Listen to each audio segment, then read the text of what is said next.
Hi friends.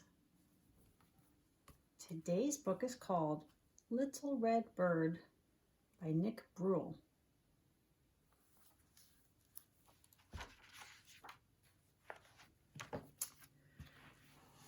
Have you ever heard of the little red bird who lived in a cage made of gold?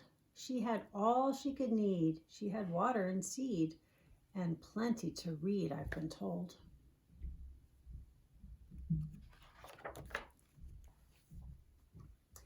Have you ever heard of the little red bird who looked out her cage one fine day? Through the curtains of lace was a curious place that looked far, far away. It had a sky that was blue, and green grass was there too, and things that she thought were called trees. Though her cage was quite neat, it was also petite. She could not spread her wings with much ease. Petite means small. How could I roam from this place that's my home, she thought to herself by and by. I have all that I need to eat, drink, and read, but I've always wanted to fly. Then, in front of her eyes was quite a surprise. The door was open, it's true. It looked scary out there. Should she leave? Should she dare? I wonder what you would do.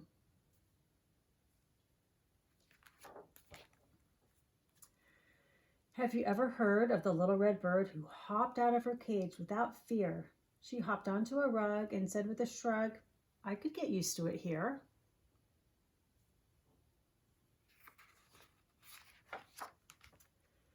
She hopped onto a book, then a desk, then a hook, then a chair that was painted blue. I don't mean to complain, but I'm hopping in vain. The room's just too small for flight. I need a bit more, a place where I'd soar. A bigger room might be all right.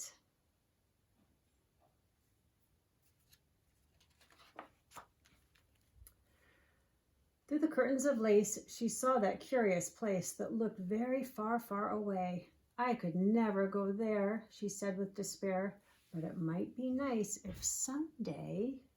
Then, in front of her eyes was quite a surprise. The window was open, it's true. It looked scary out there. Should she leave? Should she dare?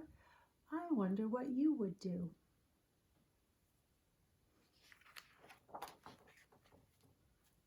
Have you ever heard of the little red bird who stepped out for the very first time? With all of her might, she leaped into flight, chirping, "The world is mine."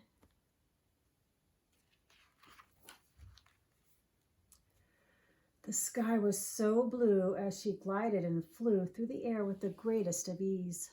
She felt very proud as she soared through a cloud and back down to the ground on a breeze.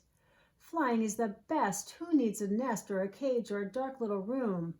I'll fly here and there. I'll fly everywhere. Maybe I'll fly to the moon. But before flying to space, there's that curious place that I had seen before. So she quickened her pace and flew to that place that was far, far away no more.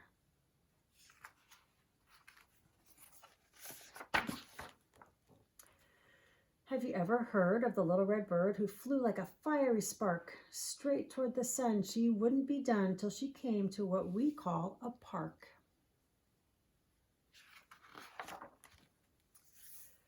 Everything's so green. It's like nothing I've seen. What's that over there? Those are flowers, I declare. There's so much to do, and the sky is so blue.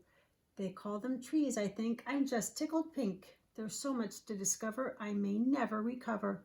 No cage to be kept in. What have I just stepped in?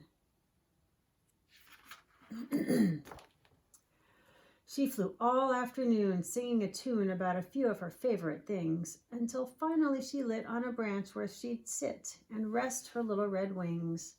The sun was going down on the small sleepy town that she saw in the tree from up high.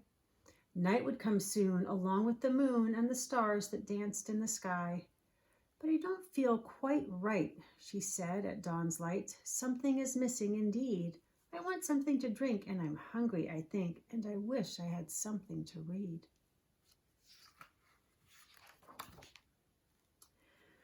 Then, in front of her eyes was quite a surprise. You'll see it when I turn the page. She saw far away a house that was gray.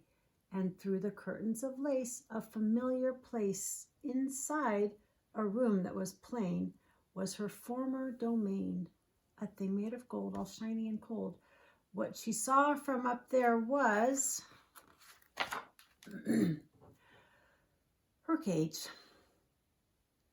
She thought she would stay and live freely each day here in the park neath the sky. Then she thought she'd go back where there was nothing she lacked, though she'd never be able to fly. Have you ever heard of the little red bird who had some thinking to do? Should she stay? Should she go? She just didn't know.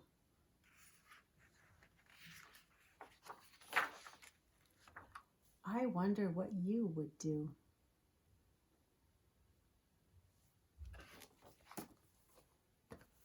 The end. This book has an interesting end. You have to wonder about what the bird does. I love you, and I will see you soon.